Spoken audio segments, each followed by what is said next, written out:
Evangelho de Marcos, capítulo 1. As boas notícias acerca de Jesus Cristo, a mensagem, começam aqui, seguindo ao pé da letra o livro do profeta Isaías. Observem com atenção. Enviei meu mensageiro adiante de vocês. Ele preparará a estrada para vocês. Trovão no deserto, preparem-se para a chegada de Deus. Tornem o caminho plano e reto. João o Batista apareceu no deserto pregando um batismo de mudança de vida que leva ao perdão dos pecados. As pessoas se atropelavam para ir a ele, desde a Judéia e Jerusalém, e enquanto confessavam seus pecados, eram batizadas por ele no Rio Jordão, como sinal de uma vida transformada. João vestia uma túnica de pelo de camelo, amarrada à cintura por um cinto de couro. Alimentava-se de gafanhotos e mel silvestre. Sua pregação era esta: o mais importante está por vir. O protagonista deste drama, perante o qual sou um simples figurante, mudará a vida de vocês. Eu os batizo aqui no rio, mudando a velha vida de vocês pela vida no reino. O batismo dele, com o Espírito Santo, irá mudá-los de dentro para fora. Nessa época, Jesus de Nazaré apareceu na Galileia e foi batizado por João no Jordão. Assim que saiu da água, Jesus viu o céu aberto e o Espírito de Deus, à semelhança de uma pomba, descendo sobre ele. Com a visão do Espírito, ouviu-se uma voz: Você é o meu filho, escolhido e marcado pelo meu amor, a alegria da minha vida. Imediatamente o Espírito guiou Jesus ao deserto. Durante 40 dias e noites, ele foi testado por Satanás. Animais selvagens eram sua companhia e os anjos tomavam conta dele. Depois que João foi preso, Jesus mudou-se para a Galileia e ali pregava: O tempo é agora. O reino de Deus está aqui. Mudem de vida e creiam na mensagem. Caminhando pela praia do mar da Galileia, Jesus avistou Simão e seu irmão André pescando com redes. Era nisso que trabalhavam. Jesus convidou-os: Venham comigo. Vou fazer de vocês um novo tipo de pescadores. Vou mostrar como pescar pessoas em vez de peixes. Sem fazer uma pergunta, eles simplesmente largaram as redes e foram com ele. Alguns metros adiante, perto da praia, ele viu os irmãos Tiago e João, filhos de Zebedeu, que estavam no barco consertando as redes. Jesus fez aos dois a mesma proposta. Imediatamente, eles deixaram seu pai, Zebedeu, o barco e os empregados e o acompanharam. Eles entraram em Cafarnaum.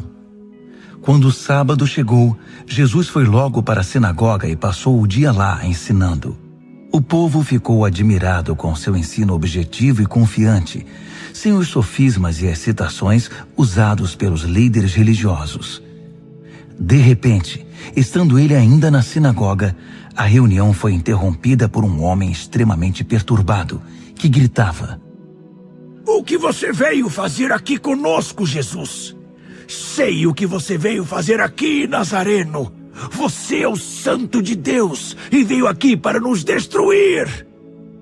Jesus ordenou: Quieto, saia dele. O espírito perturbador agitou o homem, protestou em voz alta e saiu. Os ouvintes impressionados cochichavam entre si: O que está acontecendo aqui? Um novo ensinamento com demonstração prática. Ele consegue calar espíritos demoníacos imundos e ainda os expulsa. A notícia correu rapidamente e todos na Galileia ficaram sabendo do incidente. Jesus saiu da sinagoga e foi para a casa de Simão e André, acompanhado por Tiago e João.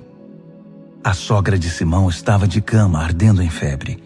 Informado disso, Jesus foi até onde ela estava, pegou-a pela mão e a fez levantar-se. Tão logo a febre a deixou, ela foi preparar o jantar para eles. Ao anoitecer, depois do pôr do sol, foram trazidas a ele pessoas doentes e afligidas por espíritos malignos. a cidade inteira fez fila na porta da casa. Ele curou os corpos doentes e as almas atormentadas. Os demônios conheciam sua verdadeira identidade, mas ele não permitia que se pronunciassem. Ainda não havia amanhecido quando ele se levantou e retirou-se para orar num lugar isolado. Simão e os que estavam com ele foram procurá-lo. Eles o encontraram e disseram: "Todos estão à tua procura." Jesus decidiu: "Vamos a outras cidades para que eu possa pregar ali também. Faz parte da minha missão." Assim, por toda a Galiléia, ele visitou sinagogas, que era um lugar de reunião, pregando e expulsando demônios. Um leproso aproximou-se dele, ajoelhou-se e implorou: "Se o Senhor quiser, pode me purificar." Emocionado, Jesus estendeu a mão, tocou o leproso e disse: "Quero, fique limpo." A lepra desapareceu na hora. A pele do homem ficou lisa e saudável. Jesus o despediu com ordens estritas: "Não diga nada a ninguém. Apenas se apresente ao sacerdote e leve a oferta de purificação, como Moisés prescreveu, para validar a cura diante da comunidade." Mas assim que se afastou de Jesus, o homem saiu contando a cura que recebera, espalhando a notícia por toda a cidade. Jesus então passou a entrar na cidade de modo mais discreto, pois já não podia fazer isso publicamente. No entanto, ele logo foi encontrado, e o povo corria para ele, vindo de todos os lugares.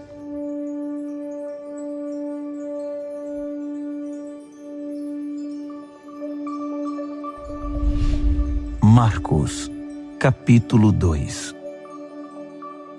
Passados alguns dias, Jesus voltou para Cafarnaum, e a notícia de que ele havia voltado logo se espalhou. Uma multidão se formou, bloqueando a entrada da casa, de modo que ninguém podia entrar ou sair. Ele estava ensinando a palavra, quando 4 homens apareceram, carregando um paralítico. Eles não conseguiram entrar por causa da multidão. Por isso removeram parte do telhado e desceram o paralítico em sua maca. Impressionado com tanta fé, Jesus disse ao paralítico: "Filho, eu perdoo os seus pecados." Alguns líderes religiosos que estavam presentes começaram a cochichar entre si: "Ele não pode falar assim. Que blasfêmia!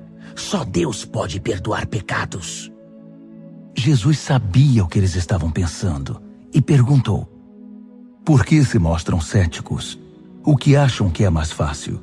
Dizer, eu perdoo os seus pecados, ou levante-se, pegue sua maca e comece a andar? Pois bem, para que fique claro que sou o Filho do Homem e estou autorizado a fazer uma coisa e outra." Voltou-se para o paralítico e ordenou: "Levante-se, pegue sua maca e vá para casa." E o homem assim fez. Levantou-se, pegou sua maca e saiu andando diante de todos. Eles esfregaram os olhos, custando acreditar no que viam. Mas então louvaram a Deus. "Nunca vimos nada igual!" Jesus foi uma vez mais caminhar à beira-mar, e de novo uma multidão foi atrás dele para ouvir seu ensino. Caminhando, ele viu Levi, filho de Alfeu, que era cobrador de impostos. Jesus convidou: "Venha comigo." Ele se levantou e passou a segui-lo. Mais tarde, Jesus e os discípulos estavam jantando na casa de Levi, e seus convidados eram pessoas de má reputação. Surpreendentemente, alguns deles se tornaram seguidores de Jesus. Os líderes religiosos e os fariseus, vendo Jesus na companhia daquela gente, foram tomar satisfação com os discípulos. "Que exemplo ele está dando, andando com essa gente desonesta e essa ralé?" Jesus escutou a crítica e reagiu: "Quem precisa de médico? Quem é saudável ou quem é doente? Estou aqui para dar atenção aos de fora, não para mimar os da casa que se acham justos. Os discípulos de João e os discípulos dos fariseus tinham o costume de jejuar. Por isso, alguns foram perguntar a Jesus: por que os seguidores de João e os fariseus adotam a disciplina do jejum, mas os seus seguidores não? Jesus respondeu: numa festa de casamento, vocês não economizam no bolo nem no vinho, porque estão festejando. Depois, poderão até precisar economizar, mas não durante a festa. Enquanto o noivo e a noiva estão com vocês, é tudo alegria. Depois que os noivos forem embora, o jejum pode começar. Ninguém joga água fria na fogueira enquanto tem gente em volta. Essa é a vinda do reino. Ele continuou: ninguém corta um cachecol de seda para remendar uma roupa velha. Usa-se um remendo que combine. Ninguém guarda vinho em garrafas rachadas. Num sábado, Jesus atravessava uma plantação de cereal. Enquanto caminhavam, os discípulos descascaram algumas espigas. Os fariseus reclamaram com Jesus: seus discípulos estão quebrando as regras do sábado. Jesus reagiu: é mesmo? Vocês nunca leram o que Davi e seus companheiros fizeram quando estavam com fome? Ele entrou no santuário e comeu o pão fresco do altar na frente do sacerdote principal Abiatar, o pão santo que ninguém podia comer senão os sacerdotes, e o repartiu com os companheiros. Jesus acrescentou: o sábado foi feito para o nosso benefício. Não somos escravos do sábado. O Filho do Homem não é escravo do sábado, é o Senhor dele.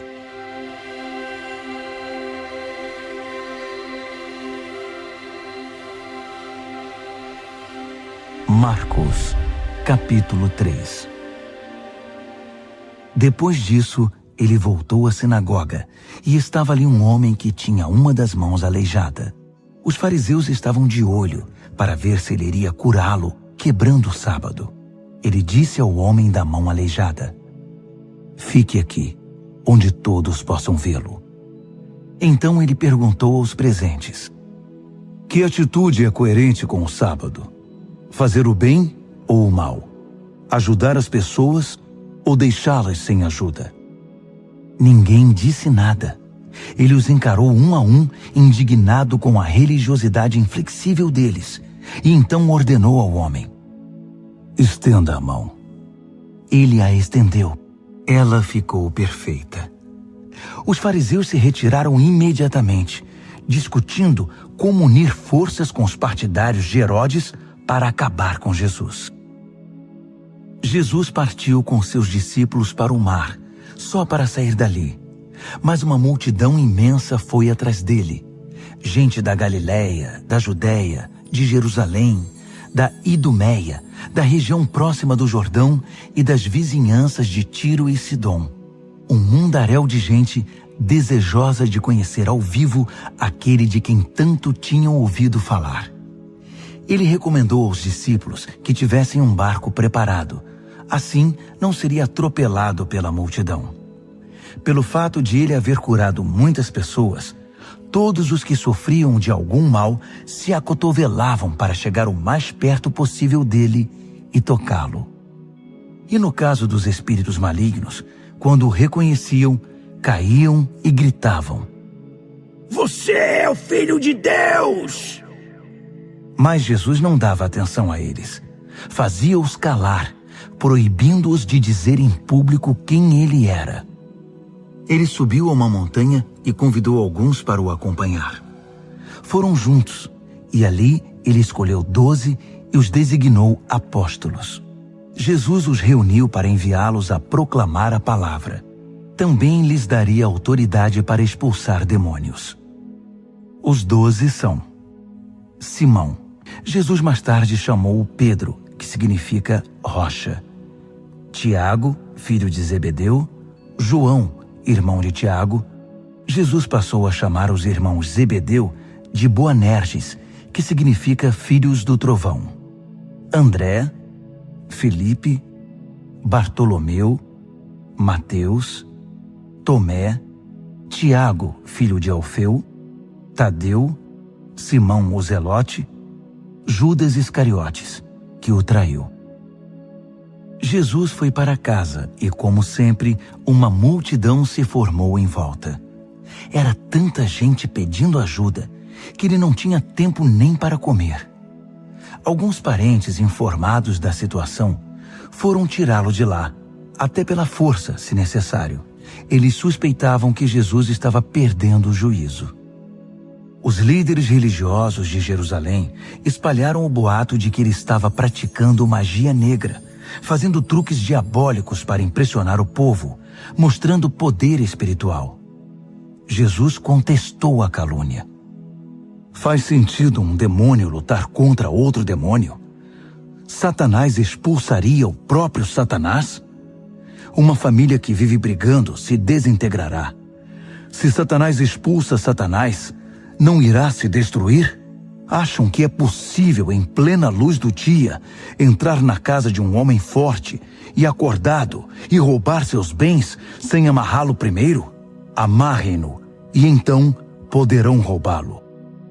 Faço aqui uma advertência. Não há nada dito ou feito que não possa ser perdoado. Mas se vocês persistirem nas calúnias contra o Espírito Santo de Deus, estarão deliberadamente rejeitando aquele que perdoa, rompendo relações com aquele que os sustenta. Ele fez essa advertência porque era acusado por eles de ter ligação com o maligno. Naquele momento, sua mãe e seus irmãos apareceram. Estando do lado de fora, mandaram um recado, dizendo que queriam falar com ele. Ele estava cercado pela multidão quando recebeu o recado. Sua mãe e seus irmãos estão lá fora à sua procura. Jesus respondeu: Quem vocês acham que são minha mãe e meus irmãos? Olhando ao redor para cada um dos que estavam sentados à sua volta, ele declarou: Estão bem aqui na frente de vocês. Esses são minha mãe e meus irmãos. Mais vale a obediência que laços de sangue. Quem faz a vontade de Deus é meu irmão, irmã e mãe.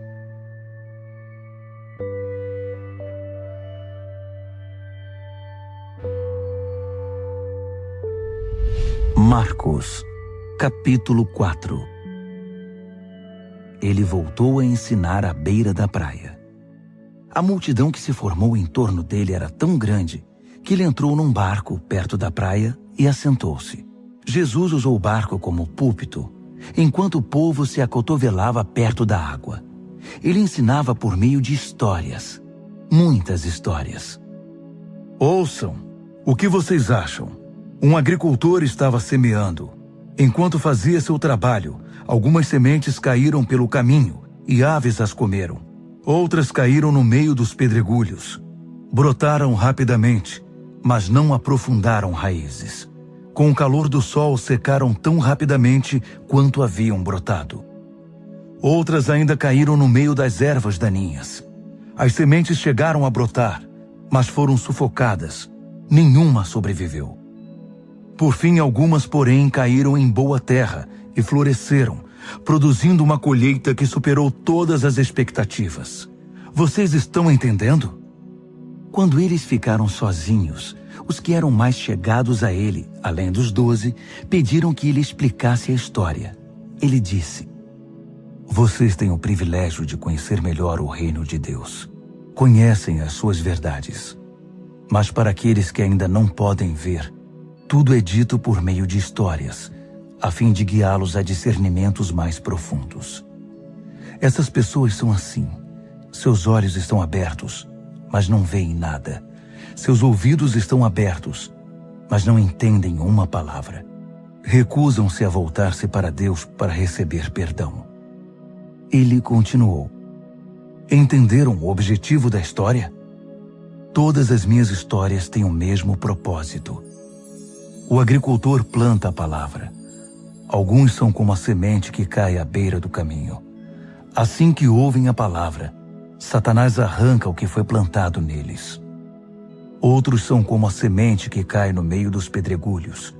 Ouvem a palavra e a recebem com grande entusiasmo. Mas assim como a palavra não cria raízes, a emoção passa ou surge alguma dificuldade, não sobra nada. A semente lançada no meio das ervas daninhas é aquele que ouve a mensagem do reino, mas é vencido pela preocupação e pela ilusão de manter o que tem e de ganhar mais. A mensagem é sufocada e não sobra nada.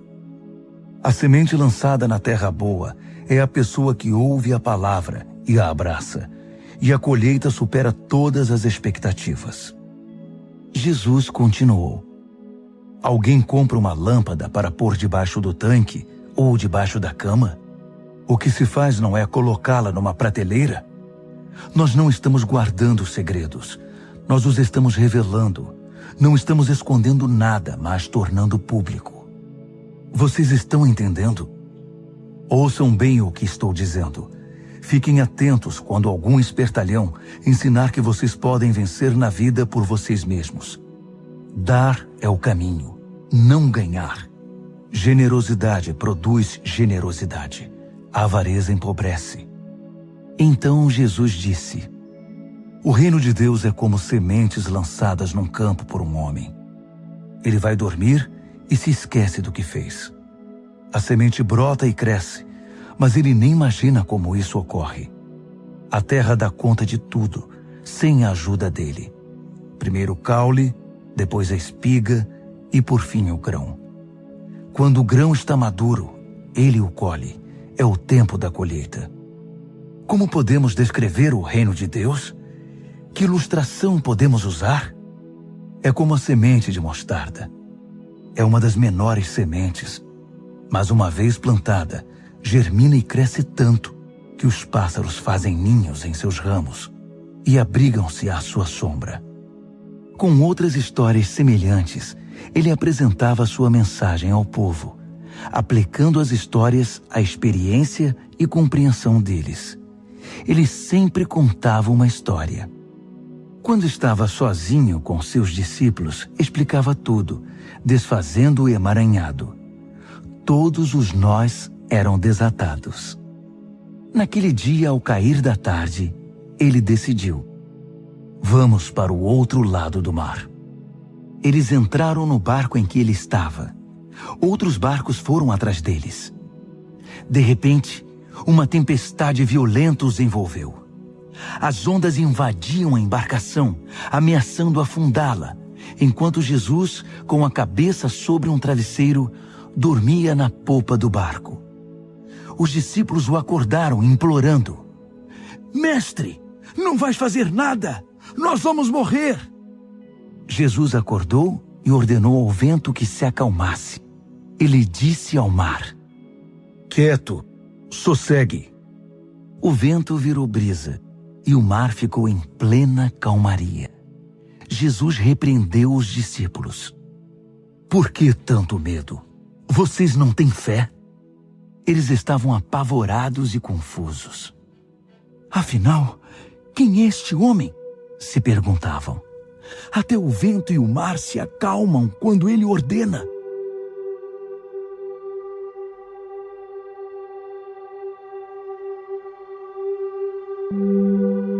Marcos, capítulo 5.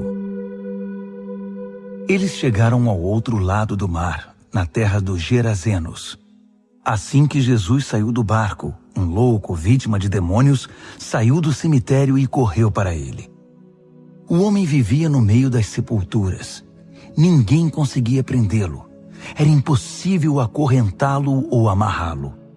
Ele fora amarrado muitas vezes com cordas e correntes, mas quebrava as correntes e arrebentava as cordas. Ninguém era forte o bastante para subjugá-lo. Noite e dia, vagava entre as tumbas e pelas colinas, gritando e cortando o próprio corpo com pedras pontiagudas. Quando ele viu Jesus, correu na direção dele e curvou-se reverentemente. Depois, rugiu em protesto: o que queres comigo, Jesus, Filho do Deus Altíssimo? Em nome de Deus, não me perturbes. Jesus havia ordenado ao espírito maligno: fora, saia deste homem. Jesus perguntou: "Diga-me seu nome." Ele respondeu: "Meu nome é Multidão, pois somos muitos." Em desespero, implorou a Jesus que não o expulsasse daquela região. Uma grande manada de porcos estava pastando numa colina perto dali. Os demônios então suplicaram a Jesus: "Manda-nos para os porcos, permita que vivamos neles." Jesus permitiu. Mas aos porcos aconteceu pior do que ao homem. Enlouquecidos, correram, pularam de um penhasco, caíram no mar e se afogaram. Aterrorizados, os que cuidavam dos porcos saíram em disparada e contaram o incidente na cidade e na região. Todos queriam ver de perto o que havia acontecido. Eles encontraram Jesus e viram um louco assentado, usando roupas decentes e em perfeita saúde, não mais como alguém fora do juízo. Os que haviam presenciado a cena contaram aos outros o que acontecera ao endemoniado e aos porcos. No princípio, os curiosos ficaram impressionados.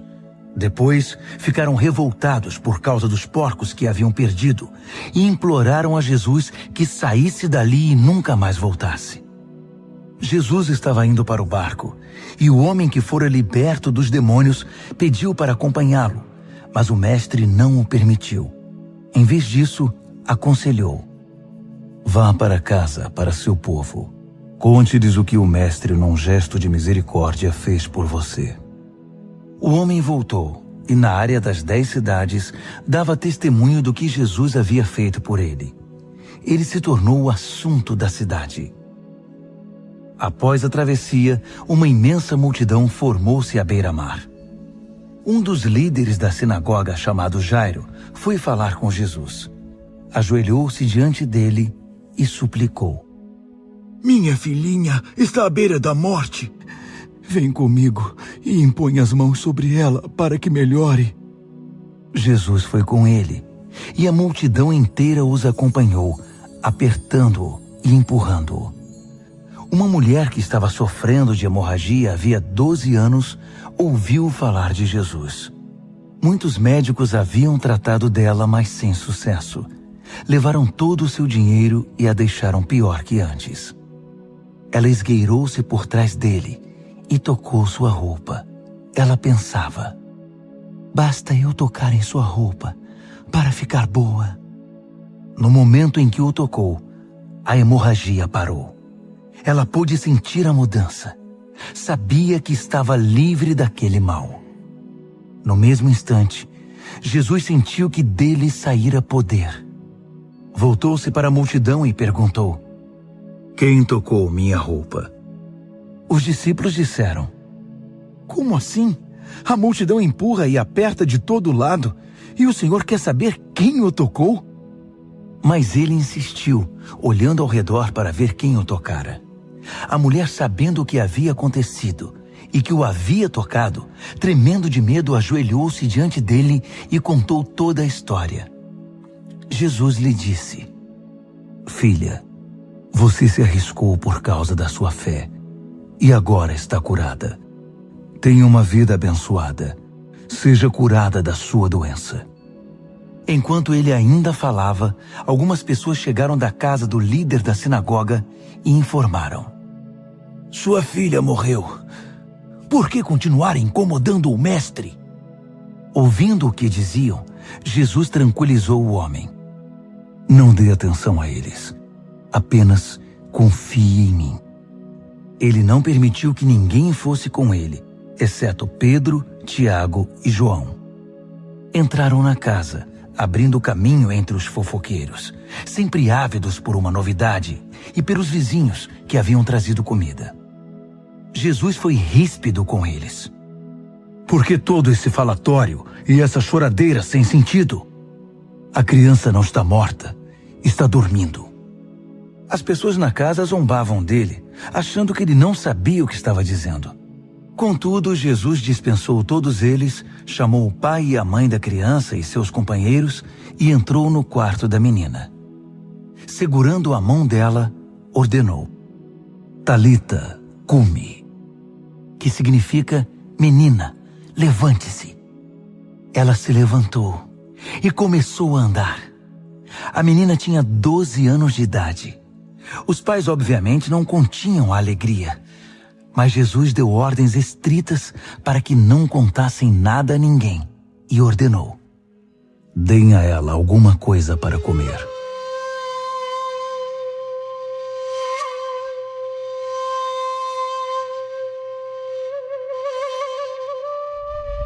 Marcos, capítulo 6. Quando partiu dali, Jesus voltou para sua cidade. Seus discípulos o acompanharam. No sábado, ele começou a ensinar na sinagoga. Os ouvintes ficaram impressionados. Ele é muito bom, comentavam. De onde vem tanta sabedoria, tanta capacidade? Perguntavam-se. Não demorou, porém, já estavam falando mal dele. Ora, ele é apenas um carpinteiro, o filho de Maria. Nós o conhecemos desde menino. Conhecemos também seus irmãos, Tiago, José, Judas e Simão, e suas irmãs. Quem ele pensa que é? Mesmo sem conhecê-lo direito, eles o desprezavam. Jesus declarou: um profeta só não é importante em sua terra e em sua família, nas ruas em que brincou quando criança. Jesus não pôde fazer muita coisa ali. Impôs as mãos sobre uns poucos doentes e os curou. Nada mais. Não pôde vencer a resistência deles. Assim decidiu visitar as outras cidades, ensinando o povo. Jesus convocou os 12 e enviou-os em duplas. Deu-lhes autoridade e poder para enfrentar a oposição maligna, além das seguintes instruções: não pensem que precisarão de muito equipamento para cumprir a missão. Vocês são o equipamento. Nada de depender do dinheiro. Sejam simples. Nada de hospedagem de luxo. Hospedem-se num lugar simples e contentem-se com isso. Se não forem bem recebidos e se não os ouvirem, retirem-se sem estardalhaço, sem fazer cena. É hora de dar de ombros e continuar o caminho. Então eles partiram. Em alegre tom de urgência, anunciaram uma mudança radical de vida. Por onde passaram, expulsaram demônios e levaram saúde aos doentes, ungindo o corpo e curando a alma. Herodes tinha conhecimento de tudo isso, porque o nome de Jesus estava na boca de todo mundo. O rei dizia: esse deve ser João o Batista, que voltou dos mortos. Por isso é capaz de fazer milagres. Outros discordavam. Não, é Elias. Outros ainda opinavam. É um profeta, exatamente como os profetas dos tempos antigos. Herodes, porém, insistia. Tenho certeza de que é João. Eu o decapitei e agora ele está de volta, vivo. Esse Herodes foi aquele que mandara que João fosse preso e acorrentado por causa de Herodias, mulher de seu irmão Filipe. Pois João havia irritado Herodes por denunciar o adultério do rei. Fervendo de raiva, ela queria matá-lo, mas não ousou fazê-lo porque Herodes respeitava João. Convencido de que ele era um homem santo, o rei dispensava-lhe um tratamento especial. Sempre que o ouvia, sentia-se culpado. Mesmo assim, apreciava a palavra de João. Entretanto, chegou um dia especial, o aniversário de Herodes. Ele convidou toda a elite da Galileia, toda a nobreza. A filha de Herodias entrou no salão do banquete e dançou para os convidados. Ela encantou Herodes e todos os convidados. O rei disse à moça: peça-me qualquer coisa, darei o que você quiser. Entusiasmado, acrescentou: juro que divido meu reino com você se me pedir. Ela foi consultar sua mãe. O que devo pedir? Peça a cabeça de João, o Batista, foi a resposta.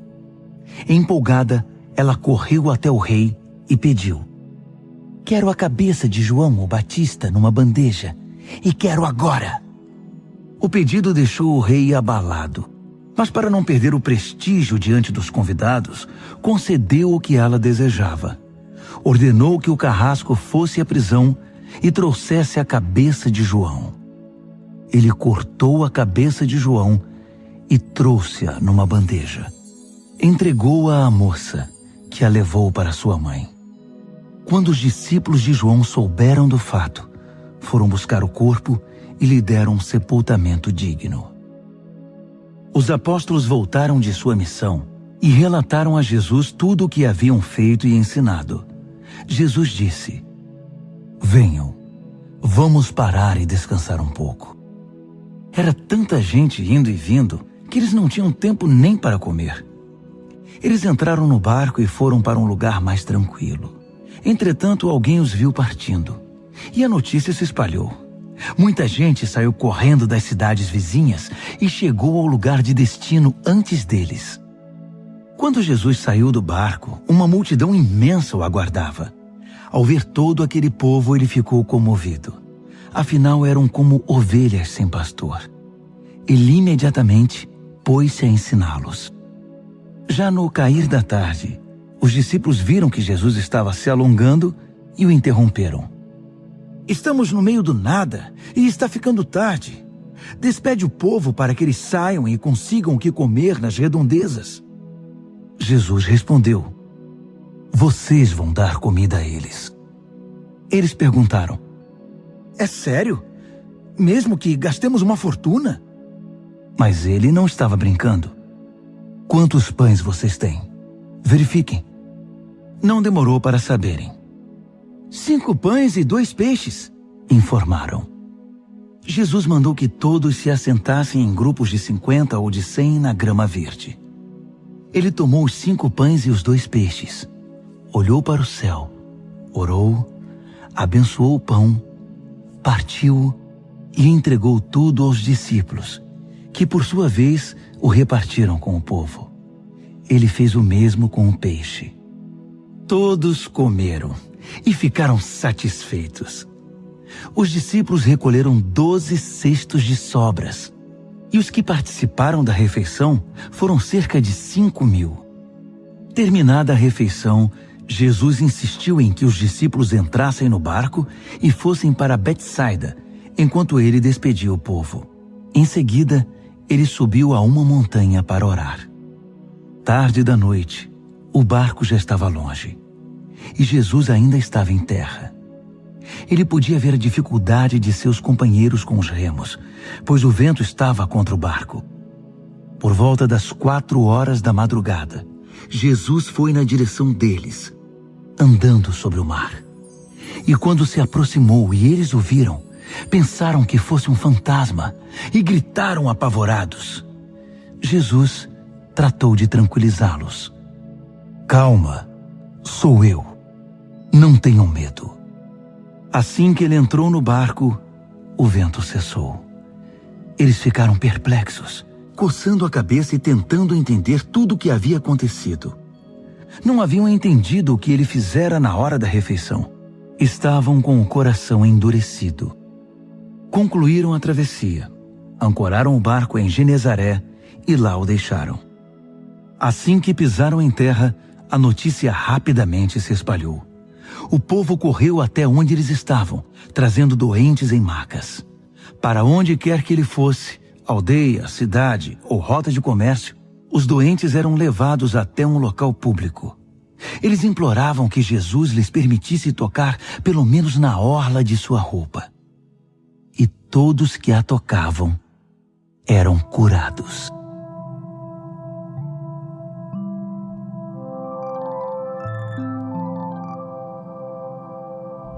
Marcos, capítulo 7. Os fariseus e alguns líderes religiosos, vindos de Jerusalém, reuniram-se à volta dele para reclamar que os discípulos dele eram negligentes com as purificações rituais antes das refeições. Os fariseus e judeus em geral jamais participariam de uma refeição sem primeiro proceder ao ritual da lavagem das mãos, principalmente se tivessem chegado da feira, para não mencionar como limpavam canecas, panelas e outras vasilhas. Os fariseus e os líderes religiosos perguntaram: "Por que seus discípulos desrespeitam as leis, fazendo as refeições sem lavar as mãos?" Jesus reagiu: Isaías estava certo a respeito de enganadores como vocês. Ele acertou em cheio. Esse povo faz um grande show, dizendo as coisas certas, mas o coração deles não está nem aí para o que dizem. Fazem de conta que me adoram, mas é tudo encenação. Eles me usam apenas como desculpa para ensinar o que se adapta ao seu gosto, alterando o mandamento de Deus e sempre adotando modismos. Ele continuou: que conveniente, não? Vocês se livram do mandamento de Deus para seguir os modismos religiosos sem serem incomodados. Moisés disse claramente: respeitem seu pai e sua mãe. Disse também: quem desrespeitar o pai ou a mãe será morto. Mas vocês driblam o mandamento, alegando que é perfeitamente aceitável dizer ao pai ou à mãe: vou ofertar a Deus a ajuda financeira que eu deveria dar a vocês. Assim, vocês se livram da obrigação que têm para com os pais. Vocês anulam a palavra de Deus e a trocam por suas próprias regras. Vocês são especialistas nesse tipo de coisa.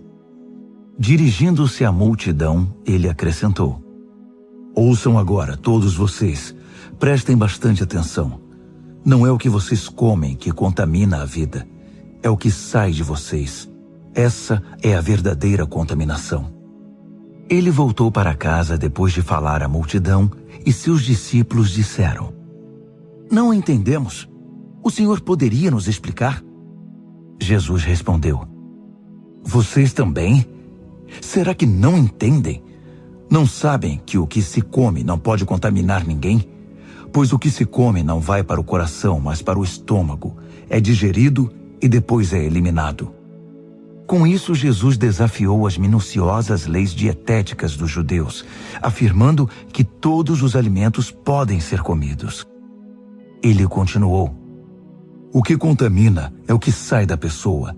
É do coração que vomitamos maus pensamentos, obscenidade, imoralidade, roubo, assassinato, adultério, cobiça, depravação, engano, bebedice, olhar maldoso, calúnia, arrogância, insensatez. Essa é a verdadeira contaminação. Dali Jesus partiu e foi para os arredores de Tiro. Entrou numa casa para não ser encontrado, mas a notícia de sua chegada se espalhou. Ele estava dentro de casa quando uma mulher, cuja filha era perturbada por um espírito maligno, ficou sabendo de sua presença ali. Ela se ajoelhou aos seus pés, implorando ajuda. A mulher era grega, cirofenícia de nascimento, e pediu que ele curasse sua filha. Ele disse: espere sua vez. Os filhos devem ser alimentados primeiro. Se sobrar alguma coisa, os cães poderão comer. Ela foi rápida. Entendo, mestre, mas os cães não comem das migalhas que os filhos deixam cair? Jesus ficou impressionado. Tem razão. Vá para casa. Sua filha não está mais perturbada. A aflição demoníaca se foi. Ela foi para casa e encontrou a filha tranquila na cama, livre daqueles tormentos. Ele deixou a região de Tiro e voltou para o mar da Galileia, passando por Sidom e pelo distrito das 10 cidades. Algumas pessoas trouxeram um homem que não podia ouvir nem falar e pediram a Jesus que impusesse as mãos sobre ele. Jesus tocou nos ouvidos do homem e passou-lhe um pouco de saliva na língua. Então orou, suspirou profundamente e ordenou: Efatá, abra-se. E assim aconteceu. O homem ouvia e falava perfeitamente. Jesus ordenou que mantivessem o fato em segredo, mas eles, entusiasmados, não paravam de falar no assunto. Diziam: ele faz tudo muito bem. Faz até o surdo ouvir e o mudo falar.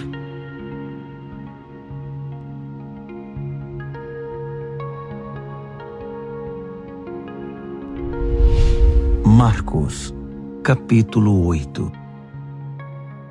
Foi na mesma ocasião que Jesus outra vez se viu diante de uma multidão faminta.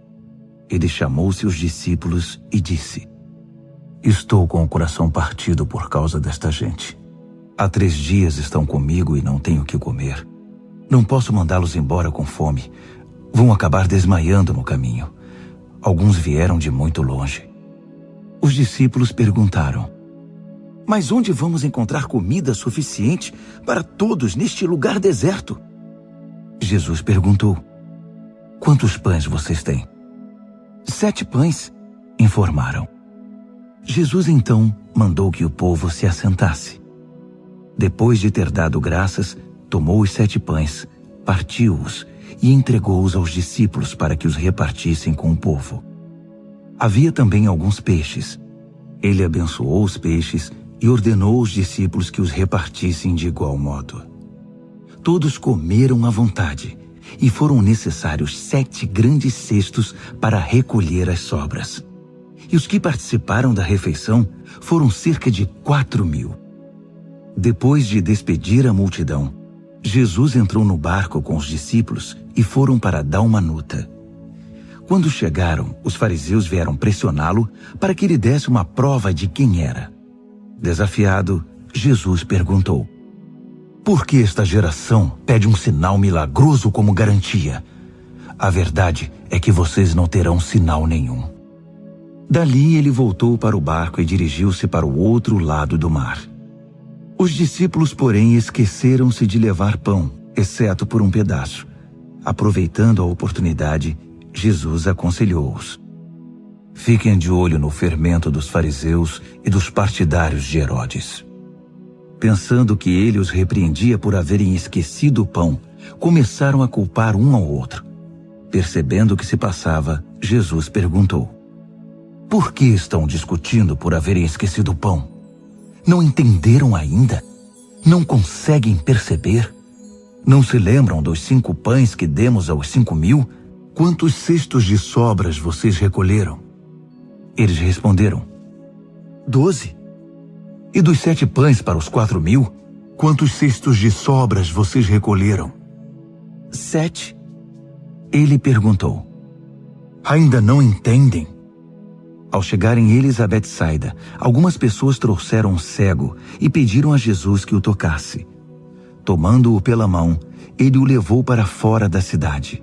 Passou saliva nos olhos do homem, impôs as mãos sobre ele e perguntou: Consegue ver alguma coisa? Ele olhou para cima e disse: Vejo homens, só que eles parecem árvores andando. Jesus voltou a impor as mãos sobre ele. Dessa vez, o homem percebeu que havia recuperado completamente a visão. Agora via tudo com perfeição. Jesus mandou-o para casa, advertindo: Não entre na cidade.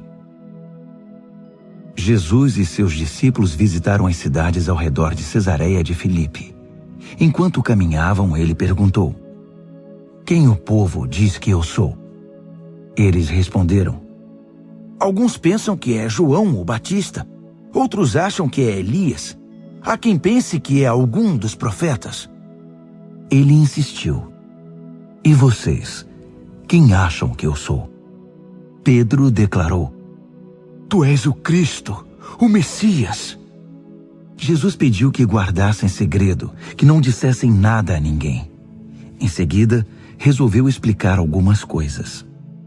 É necessário que o Filho do Homem seja maltratado, levado a julgamento e declarado culpado pelos líderes do povo, sacerdotes e líderes religiosos. Que seja morto e 3 dias depois ressuscite. Ele falava de modo simples e claro para que todos entendessem. Pedro, porém, protestou, segurando-lhe o braço. Vendo que os discípulos hesitavam em aceitar os fatos, Jesus repreendeu Pedro. Pedro, saia do meu caminho. Fora, Satanás. Você não tem ideia de como Deus trabalha. Reunindo uma multidão e seus discípulos, Jesus disse: Quem quiser seguir-me, tem de aceitar minha liderança. Quem está na garupa não pega na rédea. Eu estou no comando. Não fujam do sofrimento. Abracem-no. Sigam-me e mostrarei a vocês como agir. Autoajuda não é ajuda. O autossacrifício é o caminho, o meu caminho, para ser realmente salvo. Qual é a vantagem de conquistar tudo o que se deseja e perder a si mesmo? O que vocês teriam para dar em troca da própria alma? Se vocês têm vergonha de mim ou do meu caminho, por causa dos seus amigos inconstantes e sem futuro, saibam que irão enfrentar uma vergonha muito maior na presença do Filho do Homem quando ele voltar, envolto pela glória de Deus, seu Pai, com um exército de anjos.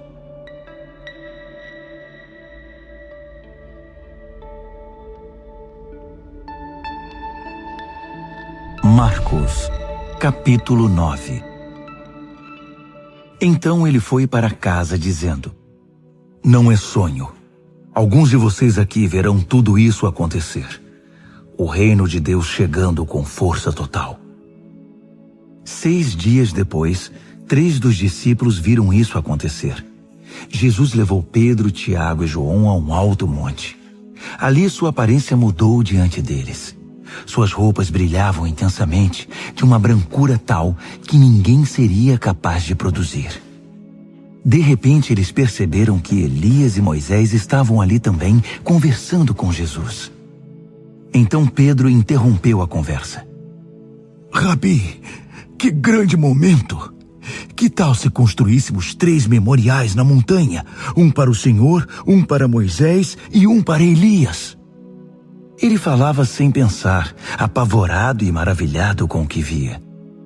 Naquele instante, uma nuvem brilhante os envolveu, e da nuvem ouviu-se uma voz.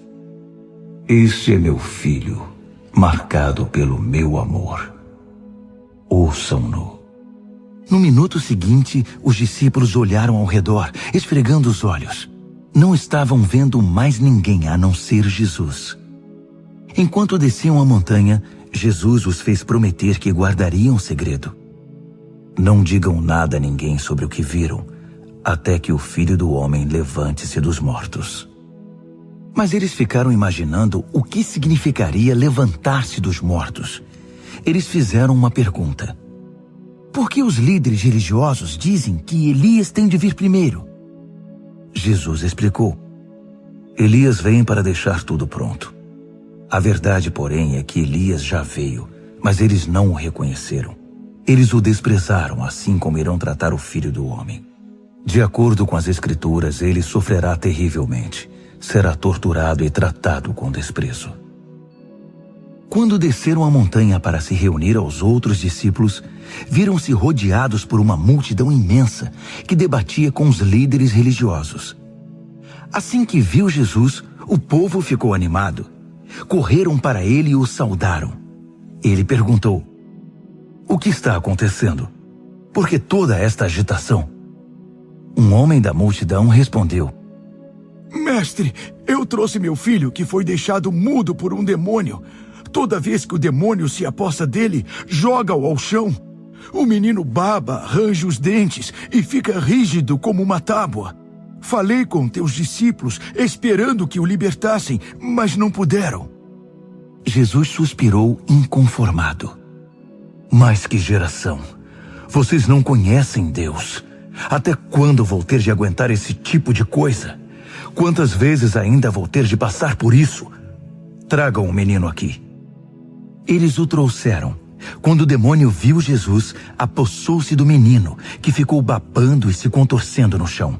Jesus perguntou ao pai do menino: Há quanto tempo isso acontece? Desde que era pequeno.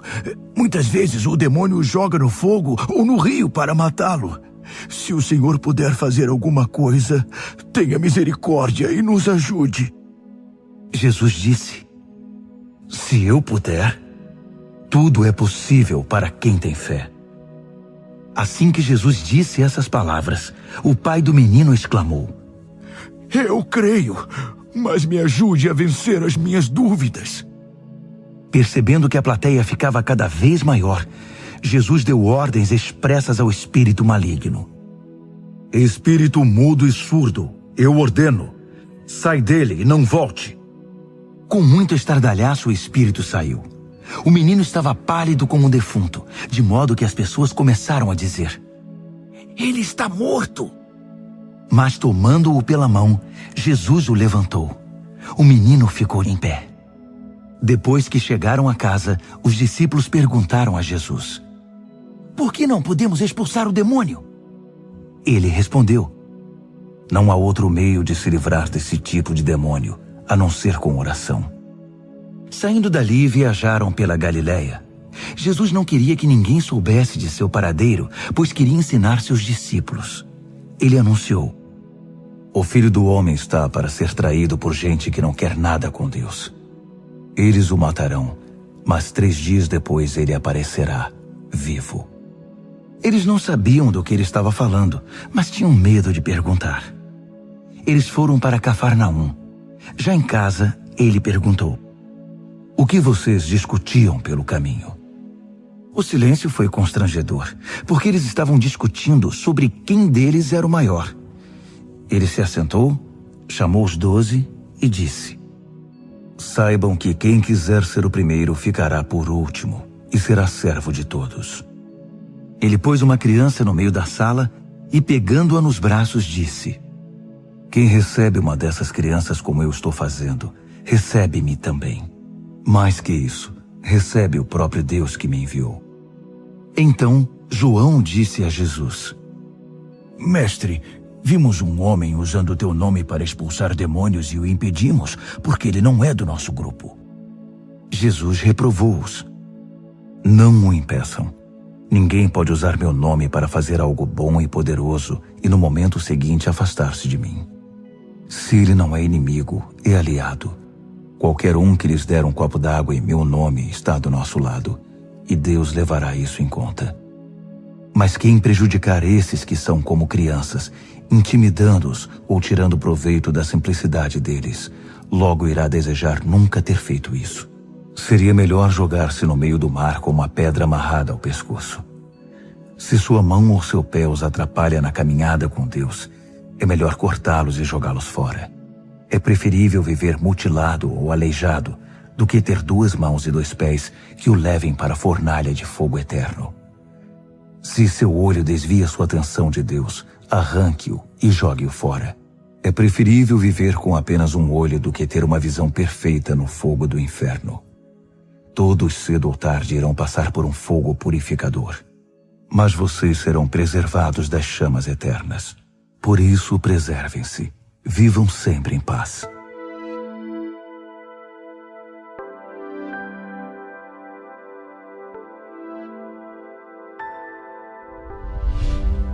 Marcos, capítulo 10.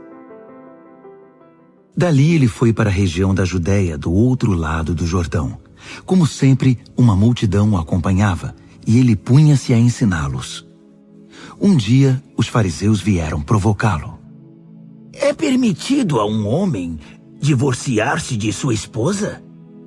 Jesus perguntou: "O que Moisés determinou?" Eles responderam: Moisés deu permissão que o marido a mandasse embora, dando-lhe uma certidão de divórcio. Jesus disse: "Moisés deu esse mandamento apenas como concessão ao coração duro de vocês. Na criação, no plano original, Deus fez e uniu o homem e a mulher. Por isso, um homem deixa seu pai e sua mãe, e por meio do casamento se torna uma só carne com sua mulher. Não são mais 2 indivíduos, formam agora uma nova unidade. Deus criou uma união tão perfeita que ninguém pode ter a ousadia de profaná-la separando-os." Depois que estavam em casa, os discípulos voltaram a tocar no assunto. Jesus foi muito direto. "O homem que se divorcia de sua esposa para se casar com outra comete adultério contra ela.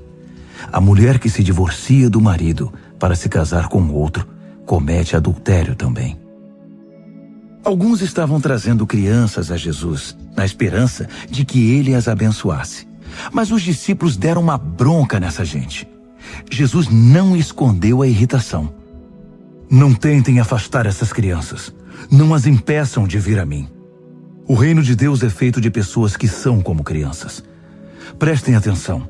Se vocês não aceitarem o reino de Deus com a simplicidade de uma criança, nunca entrarão nele." Então, tomando as crianças nos braços, impunha as mãos sobre elas e as abençoava. Jesus caminhava pela rua e um homem veio correndo, ajoelhou-se e perguntou: Bom mestre, que devo fazer para alcançar a vida eterna? Jesus perguntou: Por que você me chama bom? Ninguém é bom a não ser Deus. Você conhece os mandamentos. Não mate, não cometa adultério, não roube, não minta, não engane, honre seu pai e sua mãe. Ele disse: Mestre, faço tudo isso desde muito novo. Jesus olhou-o nos olhos e, cheio de amor por ele, disse: falta algo. Venda tudo o que você tem e dê aos pobres. Toda a sua riqueza então estará no céu. Depois venha me seguir. Foi um choque. Aquela era a última coisa que ele esperava ouvir. Assim, abatido, ele se foi. Sendo muito apegado aos seus bens, não queria abrir mão de tudo. Enquanto observava, Jesus disse aos seus discípulos: vocês fazem ideia de como é difícil para os ricos entrar no reino de Deus? Os discípulos foram pegos de surpresa, mas Jesus continuou: vocês não imaginam como é difícil. É mais fácil um camelo passar pelo fundo de uma agulha. Os discípulos ficaram chocados. Se é assim, quem tem chance? Perguntaram. Jesus olhou bem firme para eles e disse: ninguém tem chance se pensam que conseguirão pelo esforço próprio. A única maneira é deixar Deus agir. Só Ele tem o poder de fazer. Pedro então lhe disse: nós deixamos tudo para te seguir. Jesus disse: guardem isto. Ninguém que sacrifique casa, irmãos, irmãs, mãe, pai, filhos, propriedades, seja o que for, por minha causa e por causa da mensagem, sairá perdendo. Eles terão tudo de volta, multiplicado muitas vezes em casas, irmãos, irmãs, mães, filhos e propriedades, mas também em problemas. Terão ainda o prêmio da vida eterna. Aí está de novo a grande inversão. Muitos primeiros serão últimos, e muitos últimos primeiros. De volta à estrada, eles foram para Jerusalém.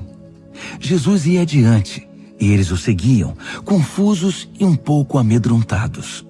Ele chamou os 12 e disse: ouçam-me com atenção. Estamos a caminho de Jerusalém. Quando chegarmos lá, o Filho do Homem será entregue aos mestres da lei e aos líderes religiosos. Eles irão condená-lo à morte. Eles o entregarão aos romanos, que irão zombar dele, cuspir nele, torturá-lo e matá-lo. Mas depois de 3 dias, ele se levantará vivo. Tiago e João, filhos de Zebedeu, foram falar com Jesus. Mestre, queremos que o Senhor faça algo por nós. Verei se posso fazer. Eles pediram: permite que tenhamos os lugares de maior honra na tua glória, um à tua direita e outro à esquerda. Jesus disse: vocês não fazem ideia do que estão pedindo. Vocês são capazes de beber do cálice que estou para beber e de receber o batismo que estou para receber? Sem dúvida, disseram eles. Por que não? Jesus disse: pensem nisto. Vocês vão mesmo beber o cálice que eu bebo e ser batizados com o meu batismo. Mas quanto aos lugares de honra, não é comigo. Isso já está decidido. Os outros 10 ouviram a conversa e ficaram indignados com Tiago e João. Então Jesus os reuniu para consertar a situação. Ele disse: vocês já devem ter notado como o poder sobe a cabeça dos governantes deste mundo, que logo se tornam tiranos. Vocês não devem agir assim. Quem quiser ser o maior deve se tornar servo. Quem quiser ser o primeiro deve se tornar escravo. É o que o Filho do Homem faz. Ele veio para servir, não para ser servido, e para dar a própria vida para salvar muita gente. Depois de passarem algum tempo em Jericó, Jesus saiu da cidade, seguido pelos discípulos e por uma multidão. E um mendigo cego chamado Bartimeu, filho de Timeu, estava sentado à beira do caminho. Quando ele soube que Jesus o Nazareno passava por ali, começou a gritar: Filho de Davi! Jesus! Misericórdia! Tem misericórdia de mim! Muitos tentaram fazê-lo calar, mas ele gritava ainda mais alto: Filho de Davi! Tem misericórdia de mim! Jesus parou e ordenou: Tragam-no aqui. Eles foram chamá-lo. Hoje é o seu dia. Ele está chamando você. Levante-se. Jogando longe sua capa, ele ficou em pé e foi até Jesus. Jesus perguntou: "O que você quer de mim?" O cego respondeu: Senhor, eu quero ver. "Siga seu caminho. Sua fé salvou e curou você", disse Jesus. No mesmo instante, ele recuperou a visão e seguia Jesus estrada fora.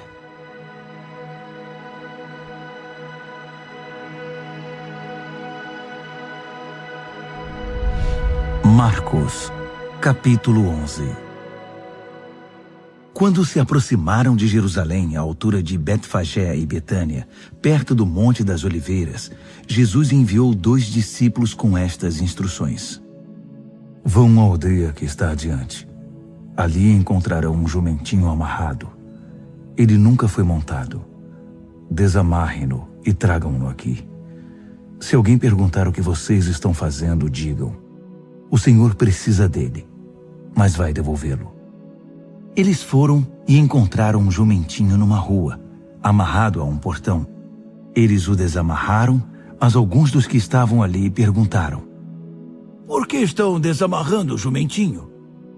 Os discípulos responderam exatamente como Jesus os instruíra, e não foram mais incomodados. Assim, levaram o jumentinho e puseram suas capas sobre ele, e Jesus o montou. Muitos estendiam seus mantos pela estrada, dando a Jesus uma recepção de rei. Alguns lançavam seus mantos na rua, outros espalhavam ramos que haviam cortado nos campos. Havia muita gente por todo lado gritando: Hosana! Bendito é o que vem em nome de Deus! Bendito o reino do nosso pai Davi que está chegando! Hosana nos altos céus! Ele entrou em Jerusalém e foi para o templo. Parou ali para observar o movimento, mas como era tarde, voltou para Betânia com os 12. No dia seguinte, depois que saíram de Betânia, ele sentiu fome. No caminho avistou uma frondosa figueira. Aproximou-se dela para encontrar figos, mas não achou nada além de folhas. Não era a época de figos. Ele disse à árvore: "Nunca mais alguém comerá dos seus frutos." E os discípulos ouviram. Chegando a Jerusalém, entraram no templo, e Jesus começou a expulsar todos os que faziam comércio ali. Ele derrubou as mesas dos agiotas e as bancas dos vendedores de pombas. Também não permitiu que ninguém mais passasse carregando cestos pelo recinto sagrado. Ele explicou suas ações com o seguinte texto: "Minha casa foi designada casa de oração para as nações, mas vocês a transformaram em ponto de encontro de ladrões." Ao tomar conhecimento desses fatos, os principais sacerdotes e os líderes religiosos decidiram que era hora de se livrar dele.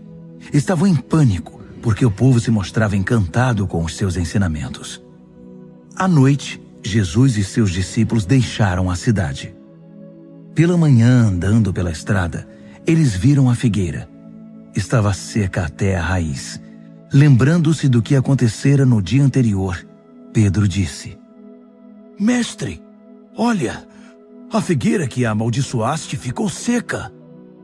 Jesus foi direto: "Assumam de fato o seu compromisso com Deus, e nada será difícil para vocês. Aquela montanha, por exemplo, basta ordenar sem dúvida ou hesitação: pule no mar, e ela obedecerá. Absolutamente tudo, do pedido menor ao maior, que vocês incluírem na oração, será atendido, se vocês de fato confiarem em Deus. E quando orarem, lembrem-se de que não se trata apenas de pedir. Se vocês têm algo contra alguém, perdoem. Só então o Pai Celestial de vocês perdoará os seus pecados." De volta a Jerusalém, eles caminhavam pelo templo. Então os principais sacerdotes, os líderes religiosos e os líderes do povo exigiram: "Mostre-nos suas credenciais. Quem deu a você autoridade para falar e agir desse modo?" Jesus respondeu: "Primeiro respondam a uma pergunta. Se a responderem, também responderei a sua. No caso do batismo de João, quem o autorizou? Deus ou os homens? Digam-me. Eles ficaram numa situação difícil e sabiam disso. Confusos, cochichavam entre si. Se dissermos Deus, ele vai perguntar por que não acreditamos nele. Se dissermos os homens, estamos em apuros, porque o povo tinha João na conta de profeta. Decidiram então dar a vitória a Jesus dessa vez. Não sabemos, responderam. Jesus concluiu. Então também não vou responder à pergunta de vocês.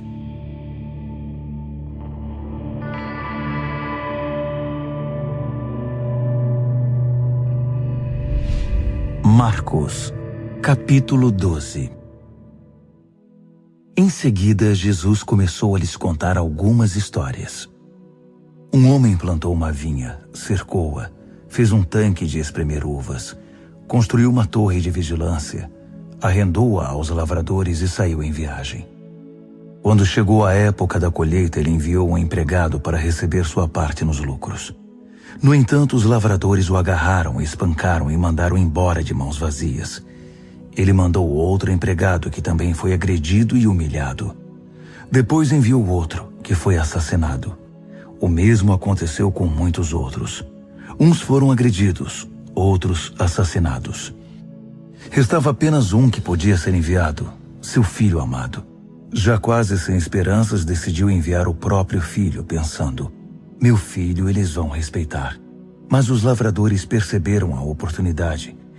Esfregaram as mãos cheios de cobiça e disseram: esse é o herdeiro. Vamos matá-lo e ficar com a vinha. Então o agarraram e mataram, e depois jogaram o corpo fora da vinha. O que vocês acham que o proprietário da vinha irá fazer? Isso mesmo. Vai se livrar dessa gente. Depois arrendará a vinha a outros. E vocês podem confirmar nas Escrituras. A pedra que os pedreiros rejeitaram é agora a principal. Isso é obra de Deus. Nós esfregamos os olhos, custando a crer nisso.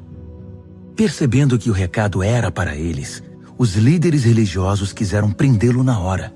Mas como estavam receosos da opinião pública, acharam melhor recuar. Por isso saíram dali tão rápido quanto puderam.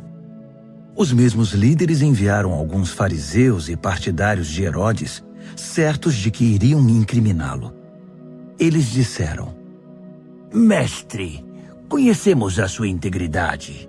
Sabemos que o senhor não se importa com a opinião popular, não explora seus discípulos e ensina o caminho de Deus com muito zelo. Diga-nos com toda a honestidade, é correto pagar impostos a César?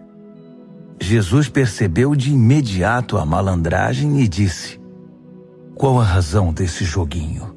Por que tentam me pegar com essas armadilhas? Vocês têm uma moeda? Deixe-me vê-la. Eles lhe entregaram uma moeda. Quem é este que aparece na moeda?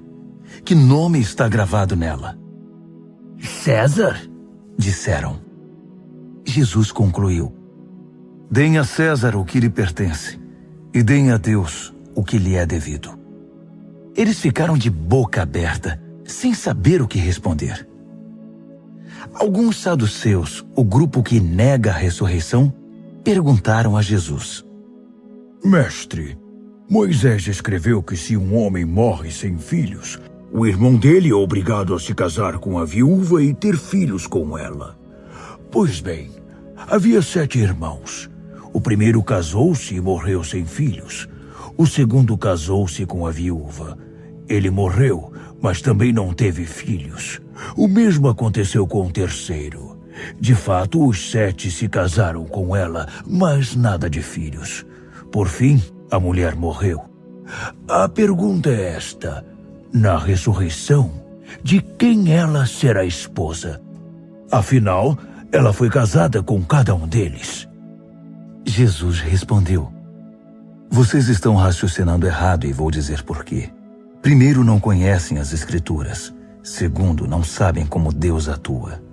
Depois da ressurreição, o casamento já não mais existirá. Assim como os anjos, toda a nossa atenção estará em Deus.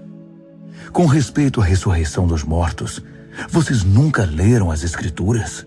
Vejam que Deus, de dentro da sarça, disse a Moisés: Eu sou, não eu era, o Deus de Abraão, o Deus de Isaque e o Deus de Jacó. O Deus vivo é o Deus dos vivos, não dos mortos. Portanto, vocês não sabem de nada. Um dos líderes religiosos, depois de acompanhar os debates e perceber como Jesus era incisivo em suas respostas, fez uma pergunta. Qual é o mais importante de todos os mandamentos? Jesus respondeu. O primeiro em importância é o seguinte: ouça, Israel, o Senhor seu Deus é único. Ame o Senhor seu Deus com toda a paixão, toda a fé, toda a inteligência e todas as forças. E o segundo é: ame o próximo como a você mesmo. Não há nenhum outro mandamento que se compare a esses. Um líder religioso disse: Que resposta maravilhosa, mestre! Tão lúcida e precisa. Deus é único e não há outro. Devemos amá-lo com toda a paixão, inteligência e forças e amar ao próximo como a nós mesmos. Isso é melhor que qualquer oferta ou sacrifício. Quando Jesus percebeu como aquele homem era sábio, comentou: Você está quase lá, quase no reino de Deus. A partir daquele momento, ninguém mais ousou fazer perguntas a Jesus. Enquanto ensinava no templo, Jesus perguntou: Como podem os líderes religiosos ensinar que o Messias é filho de Davi, quando todos sabemos que Davi, inspirado pelo Espírito Santo, disse: Deus disse ao meu Senhor: Assente-se aqui ao meu lado direito até que eu faça dos seus inimigos um descanso para os pés. Davi declara que o Messias é seu mestre. Como pode, então, o Messias ser também seu filho? A multidão estava maravilhada com o que ouvia. Ele continuou a ensinar. Cuidado com os líderes religiosos. O prazer deles é ostentar títulos acadêmicos, receber elogios publicamente, desfrutar posições de destaque e assentar-se nos lugares principais durante o serviço religioso. Além disso, o tempo todo eles exploram os fracos e indefesos. Quanto mais oram, pior fica a situação deles. Mas no fim, eles irão pagar por tudo isso. Assentado atrás de um gasofilácio, ele observava o povo depositar dinheiro na hora da coleta. Os ricos faziam ofertas vultosas, mas uma viúva pobre aproximou-se e ofertou 2 pequenas moedas, uns míseros centavos. Jesus chamou os discípulos em particular e comentou: A verdade é que essa viúva pobre deu uma oferta maior que a dos demais. Todos os outros deram do que não precisavam. Ela fez uma extravagância, algo que não podia fazer. Deu tudo o que possuía.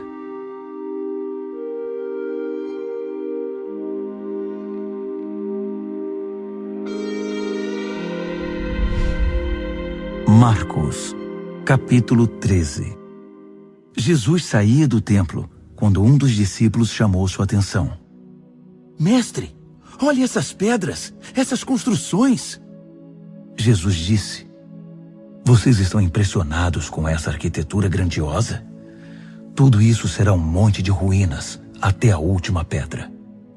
Mais tarde, enquanto ele estava sentado no Monte das Oliveiras, num local de onde podia avistar o templo, Pedro, Tiago, João e André foram conversar com ele. Quando essas coisas vão acontecer? Que sinal teremos de que tudo caminha para um desfecho? Jesus explicou: Cuidado com os falsos profetas do fim dos tempos. Muitos líderes com identidade falsa alegarão: Eu sou o Messias. Eles vão enganar muita gente. Quando ouvirem falar de guerras e ameaças de guerra, não entrem em pânico. Serão notícias comuns, não um sinal do fim. Haverá cada vez mais guerras entre as nações e conflitos entre os líderes. Em vários lugares haverá terremotos e fome. Mas tudo isso é nada comparado com o que está por vir. Fiquem atentos, pois vocês serão levados aos tribunais, e tudo irá de mal a pior. Vocês serão torturados, e todos perseguirão os que levam o meu nome. Vocês serão postos como sentinelas da verdade. A mensagem tem de ser pregada em todo o mundo. Quando traírem vocês e os levarem aos tribunais, não se preocupem com o que dizer. Quando chegar o momento, digam o que estiver no coração. O Espírito Santo dará testemunho por intermédio de vocês. Haverá irmão matando irmão, pai matando filho, filho matando os pais. Todos odiarão vocês por causa do meu nome. Fiquem firmes. Isso é necessário. Fiquem firmes até o fim. Vocês não ficarão desamparados, pois serão salvos. Estejam preparados para fugir quando virem a besta da profanação, estabelecida onde nunca deveria estar. Quem lê não terá dificuldade de entender o que estou falando. Quando isso acontecer, se vocês estiverem na Judéia naquele tempo, corram para as colinas. Se estiverem trabalhando no quintal, não voltem para buscar nada em casa. Se estiverem no campo, não voltem para buscar agasalho. As grávidas e as que amamentam sofrerão mais. Orem para que isso não aconteça no inverno. Serão dias difíceis. Nada parecido aconteceu desde que Deus fez o mundo, nem depois haverá. Se esses dias de aflição seguissem o curso normal, ninguém suportaria. Mas por causa dos escolhidos de Deus, a aflição será encurtada. Se alguém anunciar, aqui está o Messias, ou apontar, lá está ele, não caiam nessa.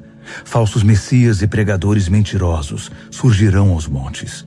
Suas credenciais impressionantes e seus deslumbrantes espetáculos, se possível, iludiriam até os escolhidos de Deus. Fiquem atentos, pois eu os avisei com antecedência. Após aqueles tempos difíceis, o sol perderá o seu brilho, a lua ficará nublada, as estrelas cairão do céu e os poderes cósmicos sofrerão abalo. Então todos irão ver o Filho do Homem chegar em grande estilo. Seu esplendor encherá o céu. Ninguém deixará de ver. Ele enviará seus anjos, que ajuntarão os escolhidos de Deus dos 4 cantos da terra, desde os lugares mais distantes. Aprendam a lição da figueira. Quando percebem que ela começou a florescer e verdejar, vocês sabem que o verão está chegando. O mesmo acontecerá com vocês. Quando virem os sinais, saberão que não demorará muito. Levem isso a sério. Não estou me dirigindo apenas às gerações futuras, mas a vocês também. Esta era continua até que todas essas coisas aconteçam. O céu e a terra vão desaparecer, mas as minhas palavras jamais.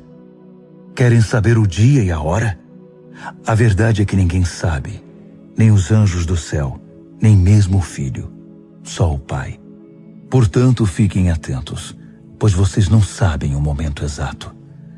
É como um homem que vai viajar e deixa a casa sob a responsabilidade dos empregados, cada qual com uma tarefa, e põe o porteiro para vigiar. Portanto, permaneçam em seu posto vigiando. Vocês não sabem a que horas o dono da casa vai voltar. De noite, à meia-noite, ao cantar do galo ou pela manhã. Vocês não vão querer que ele apareça sem aviso e os encontre dormindo no posto. Por isso reforço a advertência. Permaneçam em seus postos. Vigiem.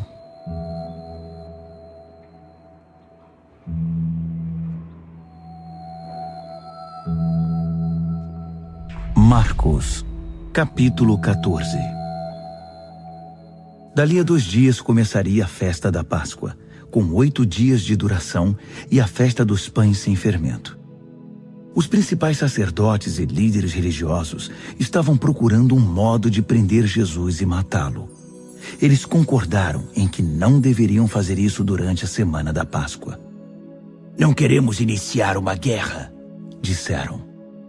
Jesus estava em Betânia como convidado de Simão, o leproso. Enquanto jantava, uma mulher apareceu com um frasco de perfume muito caro. Abrindo o frasco, ela derramou o perfume sobre a cabeça de Jesus. Alguns convidados ficaram indignados.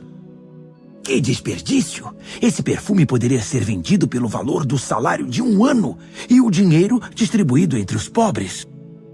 Eles fuzilavam a mulher com os olhos. Jesus, porém, disse: Deixem-na em paz. Por que vocês a incomodam? Ela acaba de fazer algo tão maravilhoso para mim. Os pobres estarão sempre aí, todos os dias, mas eu não. Sempre que quiserem, poderão fazer algo por eles, mas não para mim. Ela fez o que pôde, quando pôde. Ungiu meu corpo para o sepultamento. Tenho certeza de uma coisa: em qualquer lugar do mundo em que a mensagem for pregada, o que ela fez aqui será lembrado e admirado. Então Judas Iscariotes, um dos 12, procurou o sacerdote principal, determinado a trair Jesus. Eles mal podiam acreditar no que ouviam e lhe prometeram uma boa recompensa. Ele ficou apenas esperando o momento certo de entregá-lo. No primeiro dia da festa dos pães sem fermento, dia de preparar o sacrifício da Páscoa, os discípulos perguntaram a Jesus: "Onde queres que preparemos a ceia da Páscoa?" Ele orientou 2 dos discípulos: "Vão para a cidade. Um homem com um jarro de água encontrará vocês. Sigam-no. Perguntem ao proprietário da casa em que ele entrar. O mestre quer saber em qual aposento ele poderá comer a ceia da Páscoa com seus discípulos. O homem mostrará a vocês uma sala no 2º andar, espaçosa, limpa e arrumada. Façam ali os preparativos." Os discípulos foram para a cidade e tudo aconteceu como ele lhes dissera. Eles prepararam ali a refeição pascal. Depois do pôr do sol, ele chegou com os 12. Quando estavam à mesa, Jesus disse: "Tenho algo difícil, mas importante a dizer. Um de vocês me trairá. Alguém que, neste momento, come comigo."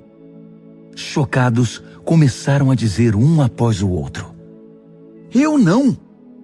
Ele respondeu: "É um dos 12, alguém que come sempre comigo.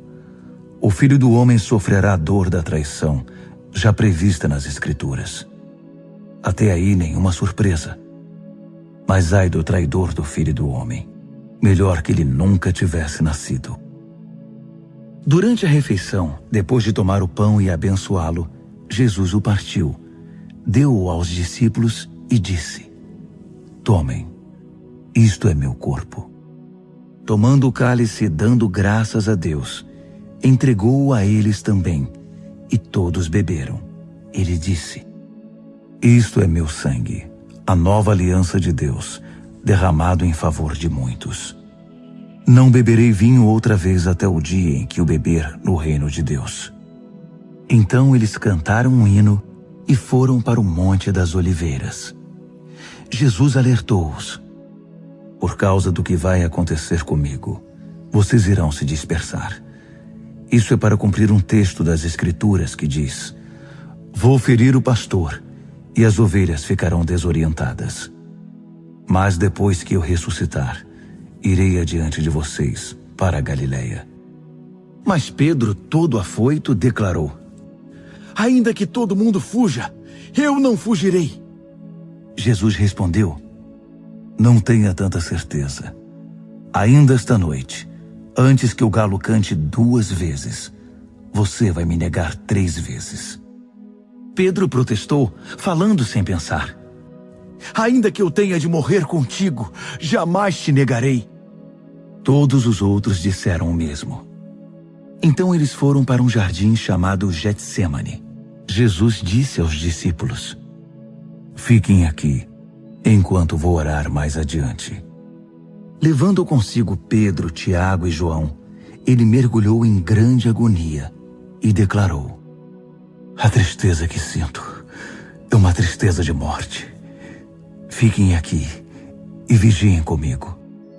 Indo um pouco mais adiante, prostrou-se no chão e orou: "Paizinho, Pai, tu podes me livrar. Afasta este cálice de mim. Mas, por favor, não seja o que eu quero, mas sim o que tu queres." Quando voltou aos discípulos, encontrou os 3 dormindo e disse a Pedro: "Simão, você veio para dormir? Não pode aguentar nem 1 hora?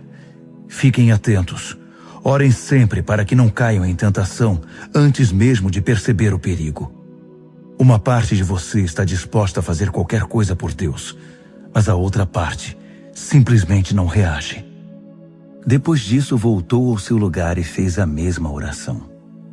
Retornando mais uma vez, ele os encontrou dormindo. Eles simplesmente não conseguiam manter os olhos abertos e não tinham nem como se desculpar. Ele voltou pela terceira vez e disse: Vocês vão dormir a noite toda? Minha hora chegou. O Filho do Homem está prestes a ser traído e entregue nas mãos dos pecadores. Levantem-se. Vamos. O traidor chegou. Ele mal acabou de falar e Judas, do grupo dos 12, apareceu, acompanhado por um bando de maus elementos enviados pelos principais sacerdotes, líderes religiosos e demais líderes. Eles traziam espadas e paus. O traidor havia combinado um sinal com eles. Aquele a quem eu beijar é o procurado. Prendam-no. Não o deixem fugir. Ele foi direto a Jesus e o beijou, dizendo: Mestre. Os homens então o prenderam com muita brutalidade. Mas um dos que estavam com Jesus desembainhou a espada e atacou o servo do sacerdote principal, cortando-lhe a orelha. Mas Jesus reagiu. O que é isto? Vieram me buscar com espadas e paus, como se eu fosse um bandido perigoso? Dia após dia estive ensinando no templo, e vocês nunca moveram um dedo contra mim. Vocês acabam de confirmar os escritos proféticos. Nessa hora, todos os discípulos já haviam fugido. Um jovem seguia o grupo de longe. Tudo que ele trazia sobre o corpo era um lençol. Alguns daqueles homens tentaram agarrá-lo, mas ele escapou. Fugiu nu, deixando o lençol para trás. O grupo que prendeu Jesus levou-o ao sacerdote principal, que estava reunido com os principais sacerdotes, líderes do povo e líderes religiosos. Pedro os seguira a uma distância segura. Quando chegaram ao pátio do sacerdote principal, ele se misturou com os servos e foi se aquecer perto da fogueira. Os principais sacerdotes, conspirando com o concílio judaico, tentavam achar acusações contra Jesus para condená-lo à morte. Não encontraram nada. Muitos davam falso testemunho, mas um depoimento contradizia o outro. Alguns homens apareceram com esta história. Nós o ouvimos dizer: vou derrubar o templo, construído com tanto esforço, e em 3 dias construirei outro, sem ao menos erguer a mão. Mesmo assim, não havia plena concordância entre os relatos. Nesse momento, o sacerdote principal levantou-se e perguntou a Jesus: O que você tem a dizer dessa acusação? Jesus não deu resposta.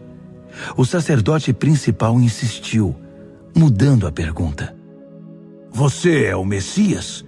O Filho do Deus bendito? Jesus foi direto. Sim, eu sou, e você mesmo verá. O Filho do Homem assentado à direita do Todo-Poderoso, vindo nas nuvens do céu. Nessa hora, o sacerdote principal perdeu a compostura. Rasgando a própria roupa, gritou: Ouviram isso? Acham que precisamos de mais testemunhas? Vocês testemunharam a blasfêmia. Vão deixar que isso fique assim? Por unanimidade, eles o condenaram, e foi sentença de morte. Alguns começaram a cuspir nele. Vendaram-lhe os olhos e batiam nele, provocando. Quem bateu em você? Profetize! Os guardas levaram-no dali, sem interromper o espancamento. Enquanto isso, Pedro estava no pátio. E aconteceu que uma das empregadas do sacerdote principal, vendo Pedro se aquecer ali, olhou para ele e disse: Você estava com Jesus, o Nazareno? Mas ele negou. Não sei do que você está falando. Quando ele passou pelo pórtico, um galo cantou. A moça apontava para ele e dizia aos que estavam por ali: Ele é um deles, tenho certeza.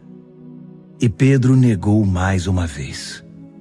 Pouco depois, as pessoas ali começaram a insistir. Você tem de ser um deles. Está na cara que você é Galileu. Então Pedro ficou muito nervoso e jurou: Nunca vi esse homem de quem vocês estão falando.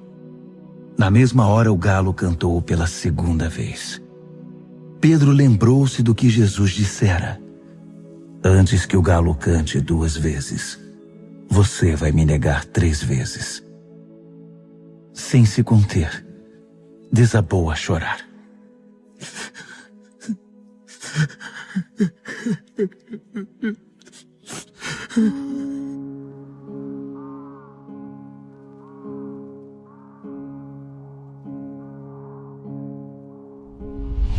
Marcos, capítulo 15. À primeira luz do dia, os principais sacerdotes, os mestres da lei e os líderes religiosos convocaram uma sessão com todo o concílio judaico. Eles amarraram Jesus com cuidado e foram levá-lo a Pilatos. Pilatos perguntou: Você é o rei dos judeus? Jesus respondeu: se você diz. Os principais sacerdotes derramaram diante do governador um dilúvio de acusações.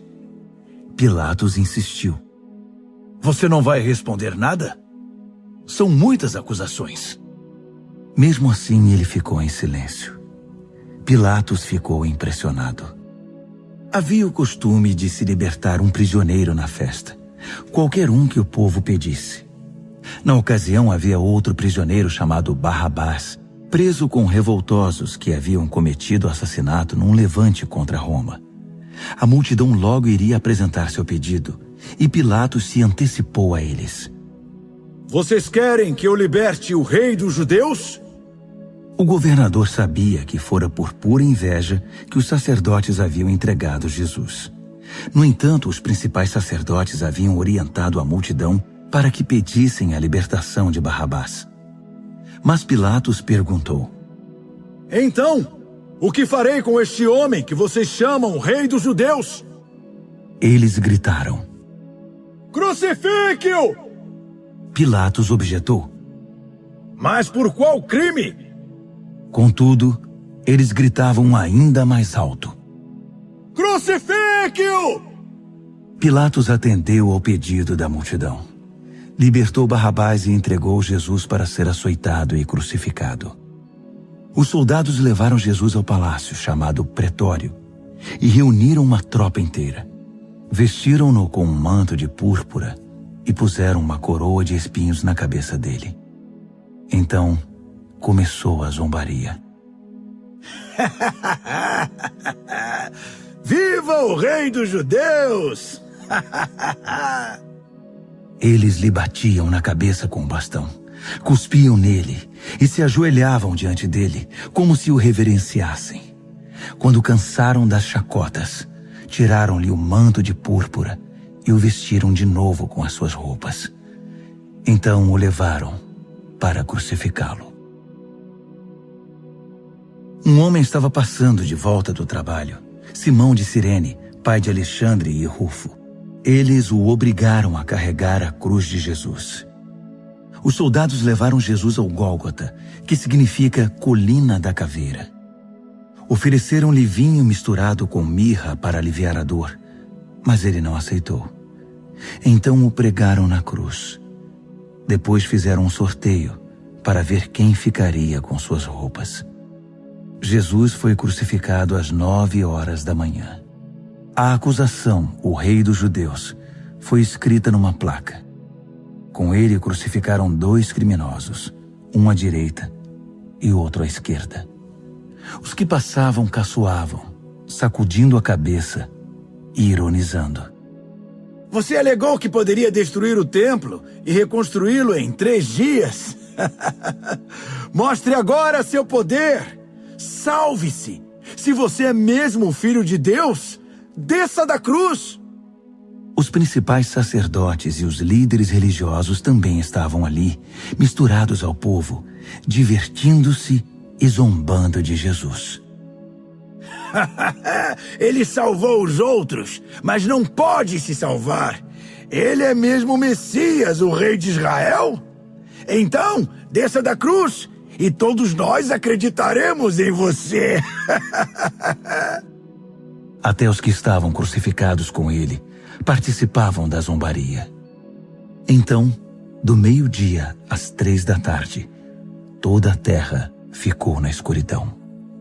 Cerca das 3 horas da tarde, Jesus gritou bem alto: Eloi, Eloi, lama sabachthani. Que quer dizer: meu Deus, por que me abandonaste? Alguns dos que viram aquilo o ouviram e disseram: Ele está chamando Elias. Um deles correu, pegou uma esponja mergulhada em vinagre e ergueu-a numa haste e deu-o de beber a Jesus e disse: Vamos ver se Elias vem para tirá-lo daí. E depois de um grito de dor, Jesus deu seu último suspiro. Naquele instante, a cortina do templo rasgou-se ao meio, de alto a baixo. Quando o capitão da guarda viu que Jesus já não respirava mais, exclamou: Ele era o Filho de Deus. Algumas mulheres observavam à distância. Entre elas Maria Madalena, Maria, mãe do jovem Tiago e de José, e Salomé. Quando Jesus estava na Galileia, elas o seguiam e serviam e tinham vindo com ele para Jerusalém.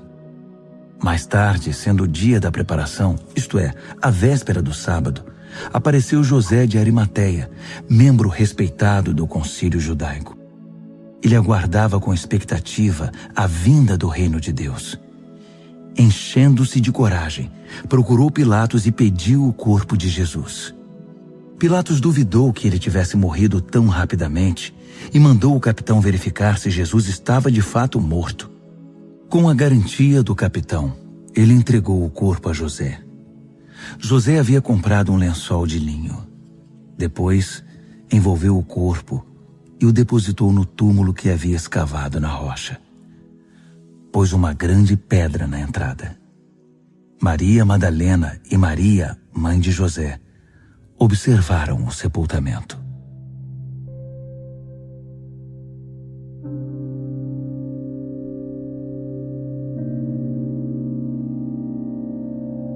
Marcos, capítulo 16. Passado o sábado, Maria Madalena, Maria, mãe de Tiago e Salomé trouxeram especiarias para embalsamar Jesus. Na manhã de domingo, assim que o sol raiou, elas foram ao túmulo. Estavam preocupadas e diziam umas às outras: Quem irá rolar a pedra do túmulo para nós?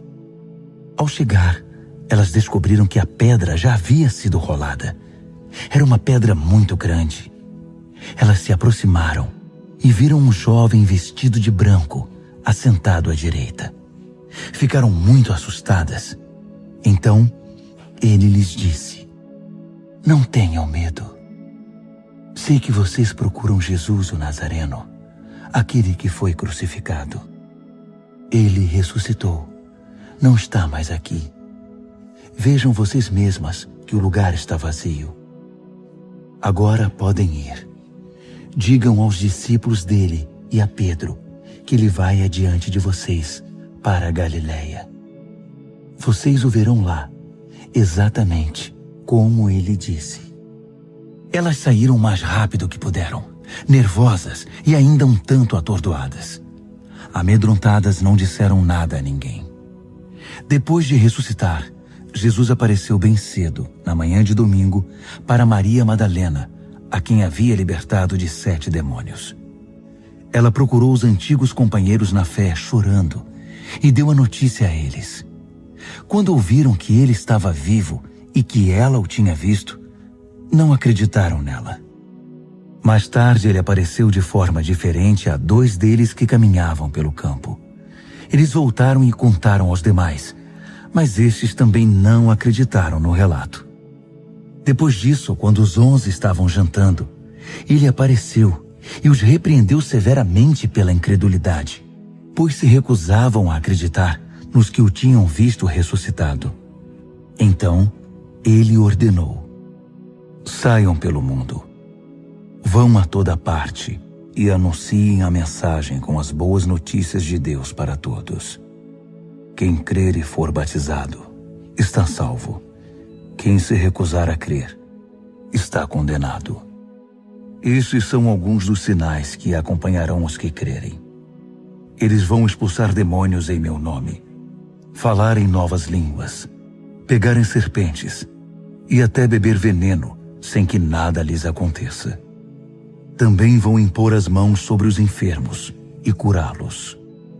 Então o Senhor Jesus, depois de orientá-los, foi elevado ao céu e assentou-se ao lado de Deus no lugar da mais alta honra. Os discípulos saíram por toda parte pregando. O Senhor trabalhava com eles, confirmando a mensagem com provas inquestionáveis.